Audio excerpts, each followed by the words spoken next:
Hey everyone, it's Ethan here.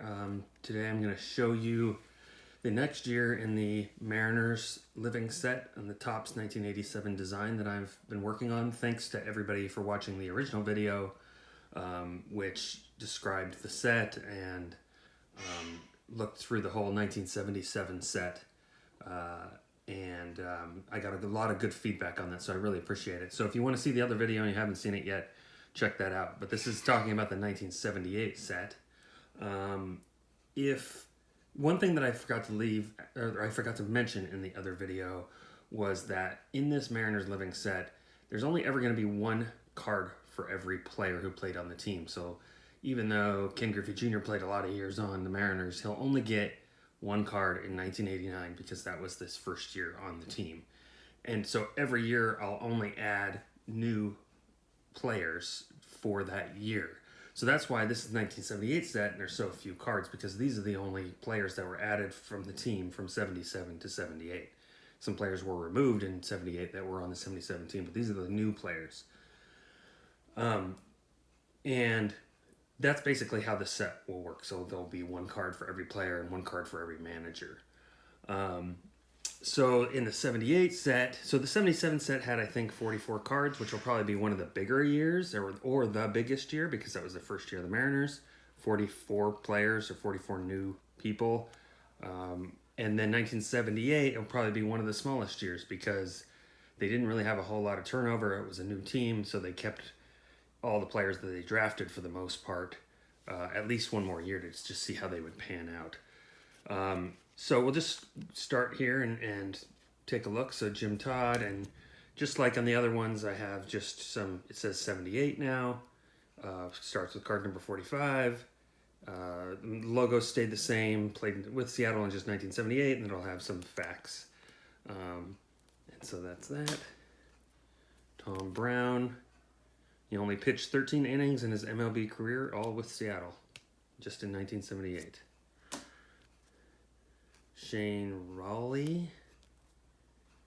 He eventually became an all-star in 86, not with the Mariners. Mike Parrott. I love this card with his glasses. This is an interesting card, and I'll show you kind of something else here. Okay, so I'll leap ahead and to show you this. Mike Parrott wasn't on the Mariners until 1978, but he's wearing a 1977 road uniform for some reason in this picture. And it may be that these are the uniforms that they had prior to this, just prior to the start of the season or something. As you can see here, on this uniform, the font is a little bit different, and there's a yellow outline around the blue before the white outline around. So this is the 78 road. This is the 77 road. But Parrott wasn't on the team until 78. So it's kind of interesting he's wearing a 77 road uniform here. I decided to keep this card. I just thought it was really cool, even though the uniform wasn't the correct one for the era. It was like one of the first pictures of him in the uniform.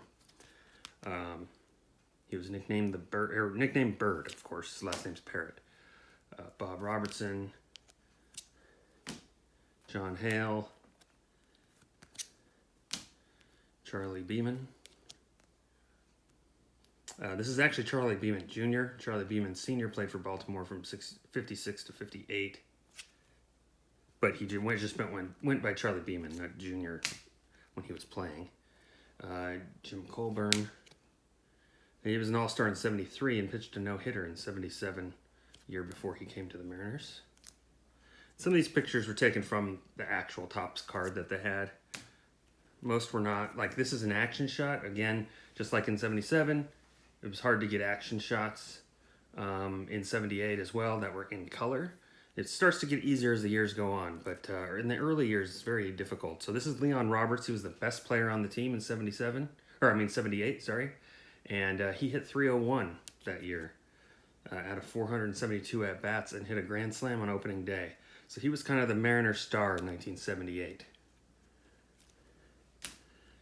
Bruce Bochy, he was also, and this is another action shot, he was also one of kind of the new up-and-coming kind of stars that were on the team.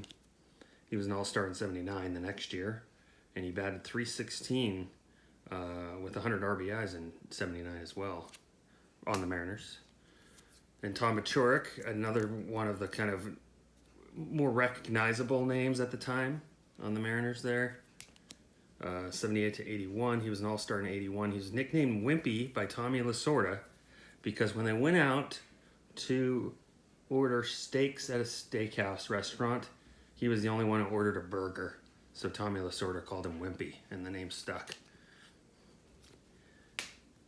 And Bill Plummer. Okay, so this is interesting. He was a World Series champion 75, 76. He was only with Seattle in 1 year in 1978, but he eventually became the Mariners manager for a year in 1992.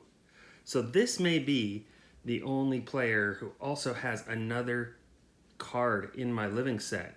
He'll have a manager card in 1992 because he became the manager then, which I consider to be a different card. So he'll have a player card and then a manager card for 92.